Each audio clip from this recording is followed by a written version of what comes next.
As you are able, raise one hand. 5 frogs sit on a log. One decides to jump. How many frogs are left on the log?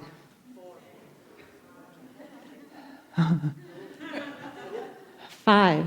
Frogs are still on the log because deciding to do something and doing something are 2 completely different things. This was brought home to me forcibly this week because I didn't know that was going to get such a big effect from y'all. That's really interesting to me. Some of us don't like to be wrong. It's okay. It's all right.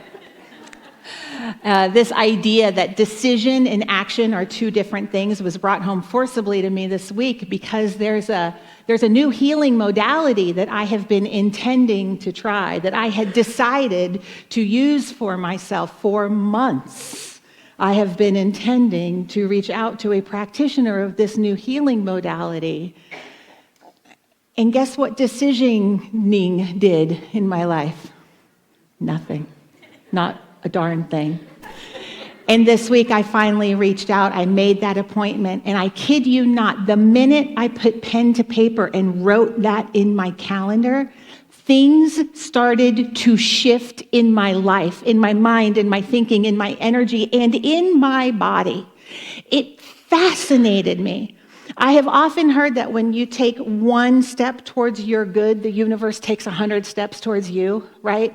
This was really brought home to me. The difference between deciding to do something and commitment changes everything. Everything.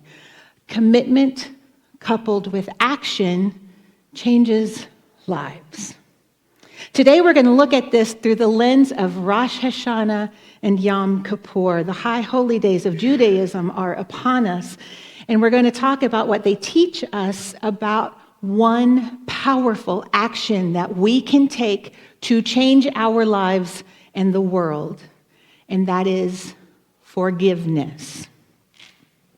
So we've had a lot of fun this month while we participate in and learn about Solidarity September and how standing in truth, for truth, with each other in the world helps make the world a better place. Some of you sent in photos of how you stand in solidarity. And if you are in person today, I love these so much. If you're in person today, step by the art installation downstairs where Mary has started to put some photos up. Look at that. Angel gave blood for the first time to the doggy blood donation clinic. Isn't that amazing? And I love, well, we'll talk about it later. Stop by downstairs if you're in person and check out the art installation. And keep sending these photos in. We'll keep adding them to the bulletin board down there. What fascinates me is how many unique and marvelous ways there are to stand in solidarity. Some people were standing in groups. Some people were standing alone. Is Bethany here? Did I see Bethany? Are you?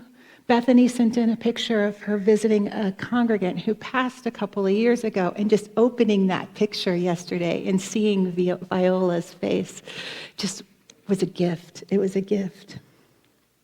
So this month we've explored solidarity from the spiritual lens. The first Sunday in September, we learned that the act of standing in solidarity is actually a spiritual practice, and that it is the sign of a mature soul.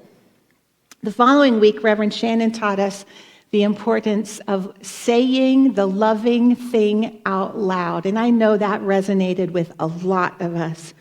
And she taught us how to speak truth to power in ways both large and small.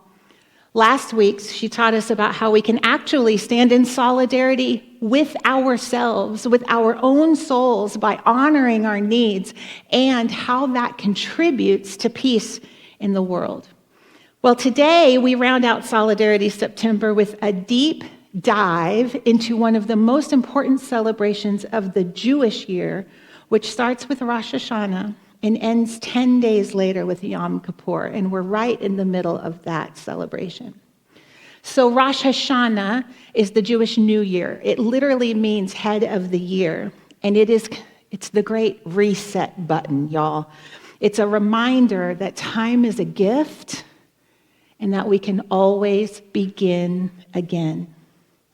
Yom Kippur, which happens 10 days later, is the Day of Atonement. And it's a day of fasting and prayer and reconciliation with the divine and with each other.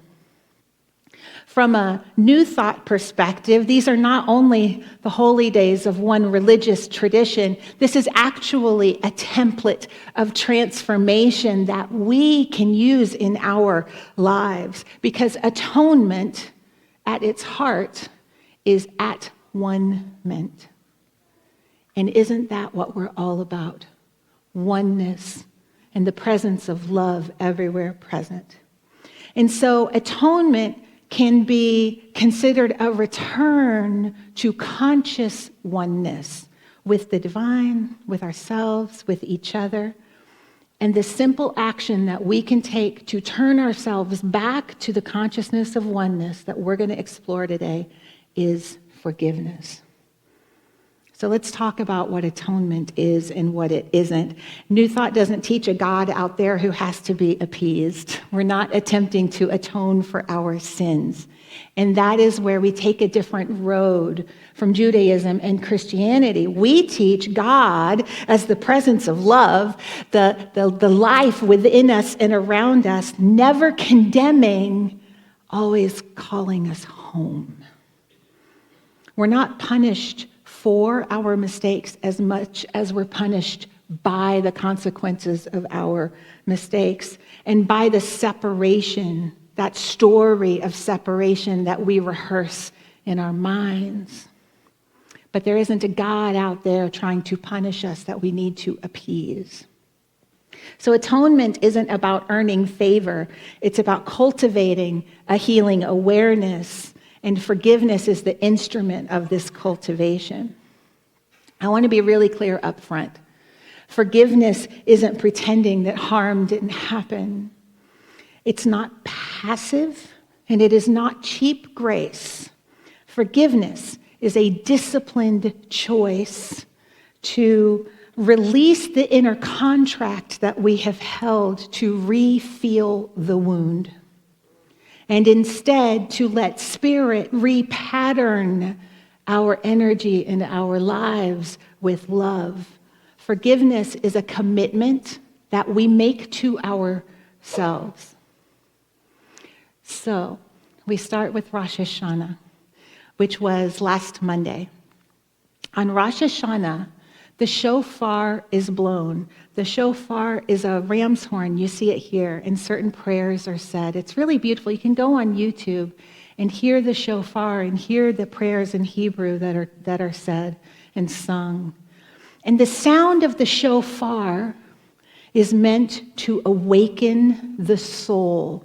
That's why we do it on the new year. It is to awaken us. You can think of it like your inner alarm clock saying, wake up. Pay attention, begin again.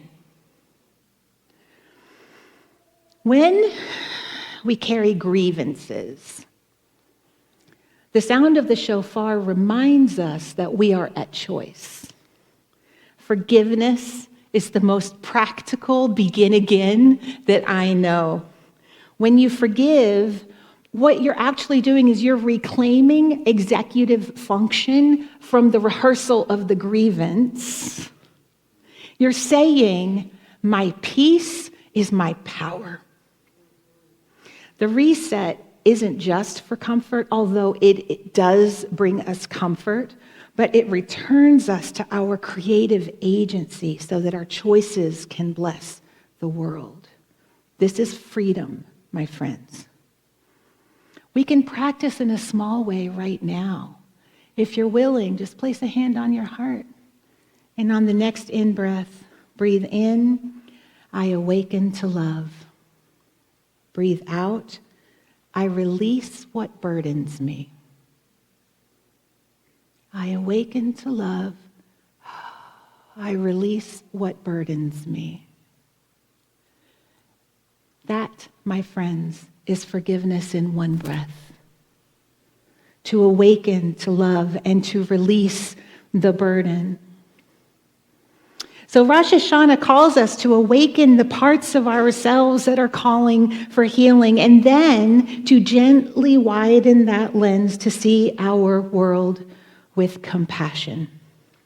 In today's world, the shofar might sound like the cries for justice that we hear in the streets. It might sound like the voices of those demanding freedom, of claiming equity and recognition. And every single one of these calls acts as a spiritual alarm clock. Wake up, pay attention. We've got to begin again. So the 10 days, so that's Rosh Hashanah, the wake-up call. And then the 10 days between Rosh Hashanah and Yom Kippur are called the days of awe. The days of awe. And this is a time when we're invited into taking our own spiritual inventory. Dun, dun, dun. We ask ourselves, where have my thoughts or words or actions missed the mark? And we acknowledge that without judgment, just noticing, where have I missed the mark? We ask, where am I withholding love from myself? We ask, where am I rehearsing a resentment against someone else? And importantly, we ask, where have I been closed to repair?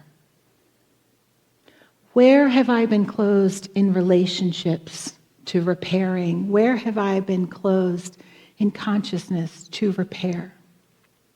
And once we have awakened to the places in us that are calling for healing, again, we just gently widen that lens and we look at the places in the world that are calling for healing. And we do what they call in the 12-step traditions, they call it taking a courageous moral inventory. Standing in solidarity sometimes means taking the time to listen. And that helps us to take a courageous moral inventory. Sometimes standing in solidarity means aligning with spirit so that we can take that next right action from a place of love. These 10 days between Rosh Hashanah and Yom Kippur are a sacred time of reflection, time to take that courageous inventory. Again, no need to judge. There's no call for judgment here. It's a noticing and a questioning of what is mine to do here. So Rosh Hashanah, the days of awe, which we are currently in the middle of, and then it ends, the beautiful high holy days end on Yom Kippur. So Yom Kippur literally means Day of Atonement. And on Yom Kippur, we recover or we reconcile what's been fractured. And the way to do that, the way to come back in alignment with our truth, with love within, the way to come back in alignment with each other is through forgiveness. We make amends where necessary. We create a space for atonement where that's appropriate and safe. And we offer forgiveness everywhere it shows up for us, everywhere. Forgiveness is like, think of the parched ground receiving rain. Forgiveness is like the softening rain. It doesn't excuse what happened. It doesn't mean that consequences for what happened aren't going to happen in the world, but it creates a soil, it creates an atmosphere where repair can take root. This is what forgiveness does in our atonement work. Archbishop Desmond Tutu said, "Forgiveness says you are given another chance to make a new beginning." Now, remember earlier we said forgiveness is an internal activity. Forgiveness is about us. Forgiveness is a chance for you to make a new beginning. It is freedom and power right placed in your life. Listen, we know that God's love never left us. Forgiveness just clears away the fog so that we can feel that love again and act from it towards ourselves, towards others, and towards a more equitable world. So remember our 5 frogs. Deciding to forgive is not forgiving. Forgiveness becomes real when you take action, when you move attention and breath and energy and behavior, when you do something different. That is forgiveness. So when we're talking about forgiveness, you can kind of think of it as 3 different arenas. We start with the self-forgiveness, is that inner arena, right? Y'all. So many of us are so much harsher to ourselves than we would ever be to someone else. So self-forgiveness is an incredibly important arena to do our forgiveness work. Here's what I'm going to say. Take a breath. Self-condemnation is not humility. It is a misuse of imagination. Self-condemnation is a misuse of your brilliant imagination. To clear that, you can try an affirmation like, say your own name and say, "Beloved, I forgive you for not knowing what you didn't know. I bless you in your unfolding." Beloved, I forgive you for not knowing what you didn't know. I bless you in your unfolding. When was the last time you took a chance to bless yourself? Yeah. So once we do that really important self-forgiveness work, we can then turn our attention to our forgiveness work with others, with each other. And sometimes, this is you, not me, clearly, let's be clear about this. Sometimes we don't forgive. Okay, this is me sometimes too. Because we confuse forgiveness with condoning. They're not the same. Boundaries and accountability coexist with forgiveness. In fact, they actually empower a true letting go, because boundaries and accountability are what provide safety for the work. Here's an affirmation you can try. You could try saying, I keep my boundary and release my bitterness. I keep my boundary and release my bitterness. I choose both wisdom and peace. That's what boundaries and releasing bitterness gives us. Access to our wisdom and our peace. So we forgive ourselves, we forgive others, and then there's this world-level forgiveness. And didn't the world give us some things? Listen, we are being called into a level of world-level forgiveness that I literally have never seen in my lifetime. I was born here in America anyway. I was born after the Vietnam War, I think, or around there. And this world-level forgiveness, I am learning, can be really hard. It can be really hard because when we are looking at the world, sometimes our powerlessness, our feelings of powerlessness, create a story of grievance that we hold on to, and it keeps us from doing our forgiveness work in the world. But there's a couple of things that it's really important you hear now.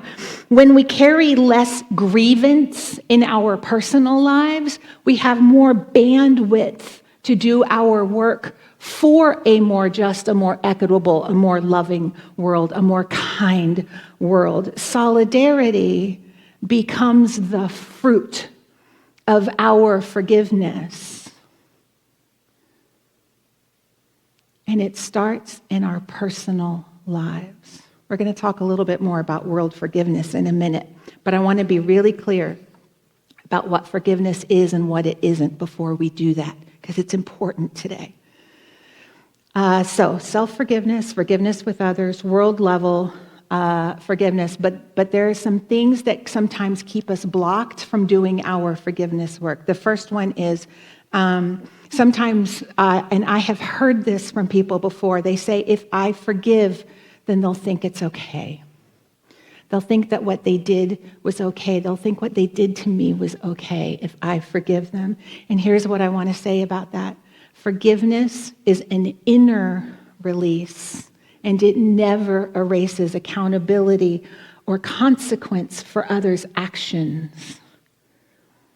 Consequences are going to happen naturally when we have actions in the world, and forgiveness never is going to stop that from happening. And you forgive and ask for change. That is also forgiveness. Sometimes I hear, I've tried to forgive, but the feeling and the resentment just kept coming back. Oh, yes. Oh, love, yes. That is so normal, and it doesn't say that you've been doing anything wrong. Forgiveness, y'all, is a practice, not an event. When the mind replays the movie of the grievance, y'all know what I'm talking about. You've watched that movie before. When the mind replays the movie of the grievance, we gently bring our attention back to the loving presence of the divine. And we ask, what would love have for my life? What would love do here? I've heard, what if I'm working to forgive someone who isn't safe for me? And this is really important, and I want you to hear this. If you are often in our forgiveness work, in that setting boundary, in that atonement work, in that asking for changed behavior, that work happens in collaboration with another person. It's very healthy for relationships to do it that way, unless you are not safe with that person. If you are not safe to do that work, say you are in a relationship with a narcissist, it can be very unsafe to do that work with the other person because that person might take advantage of your forgiveness, right? It's very important that we have an awareness of this. And in this case, where it's not safe to do that forgiveness work with another, or if the forgiveness work is with someone who is on the other side of the veil, right? We still do our forgiveness work. It is entirely internal because your inner freedom doesn't require contact or reconciliation if those actions aren't safe. Your inner freedom requires you giving up the story of the grievance and letting it be. Sometimes we just have to let it be what it was, and that is freedom. And then the other question that I hear sometimes is, what if I'm just not ready? And I think that's a courageous question, because nobody wants to look at Reverend Shelley and say, I'm not ready to do my work. Guess what? That is a courageous thing to admit, because we all are there sometimes. And you know, I've said it before, one of the most powerful prayers we can pray is, God, help me to be willing to be willing. Even that tiny crack open lets Spirit, it creates a space for Spirit to work in our lives. So if you're not willing to forgive, are you willing to work on being willing? That's enough right now. That's enough. The most important thing to remember is this. We don't have to romanticize harm to be at grace in our own lives. We simply consent to stop carrying the weight of the grievance and let love grow what it will. That means releasing control of what we think it's going to look like. So I'm a big fan of making forgiveness small and daily, not rare and dramatic. I've experienced both. I'm a big fan of the small and daily. Each evening you can just do a quick 60-second check-in. What am I still carrying from the day? What do I need to let go of for my own freedom? And when we make this a daily habit, not only does forgiveness in the large things become easier, but we actually begin to dismantle the armor that we sometimes carry into our daily lives.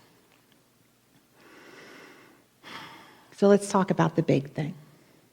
What does this mean when we widen our forgiveness practice to the wider world? And y'all know that this became especially pertinent for us here in Portland, Oregon, this weekend when we were told that our own military was being sent to be used against us in our own home.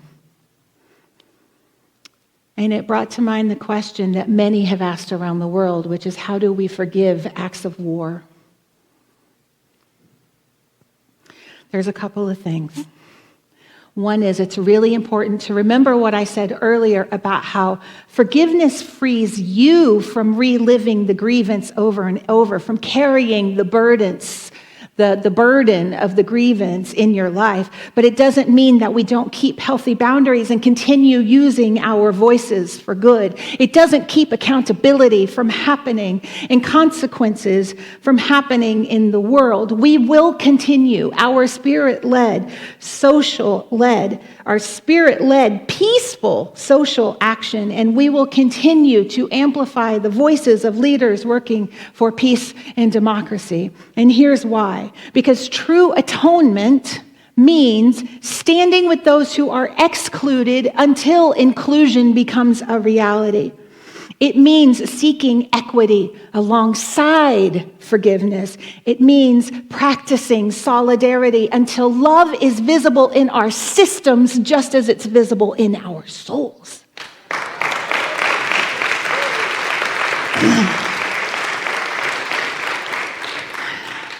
We are all working to navigate in a healthy way these sometimes frightening and painful times that we're living through.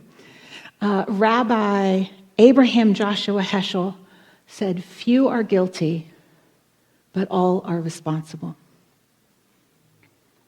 Few carry true guilt for the atrocities happening around us, and each of us, every single one of us, is responsible for doing our work to build peace. All of us. After we lay down resentment, sometimes it's easier to hear the call of the shofar of our conscience. We hear it more clearly because with a freer heart, we can hear the struggles of others. We can rise above our own grievance to contribute to a world that works for everyone and all creation. With a freer heart, we can stand with those who struggle. We can speak the loving truth. We can change what we can, and we can support repair where it's needed. I hope you see where forgiveness fuels effective solidarity because it returns us to clarity, to courage, to compassion, and love, both human and divine. So if you feel helpless about the world, begin where your hands can reach. Forgive the small things. Make the amends that you can make. Offer your presence where it matters, and that matters a lot.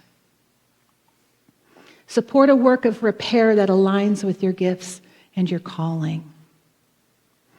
None of that is small. It is seed work. And when we water those seeds with divine love, it must grow into a powerful harvest of equity and peace in your life and in the world. We begin in forgiveness and we grow in peace. The time to begin again is now. Forgiveness is the doorway. Renewal is the promise, and at-one-ment is the gift that we all receive from it. Forgiveness is our action. It's how we answer the call of the shofar with our lives, and it's how we move from I intend to I did. And isn't that what we want to be able to say? It's how we come home to ourselves and then walk that home into the world. So, beloveds, release the burden and keep the wisdom. Hand the burden over to spirit, source, love, wisdom, creative power, higher self. Release the burden to a power that is greater than you and begin again. And my friends, begin in freedom.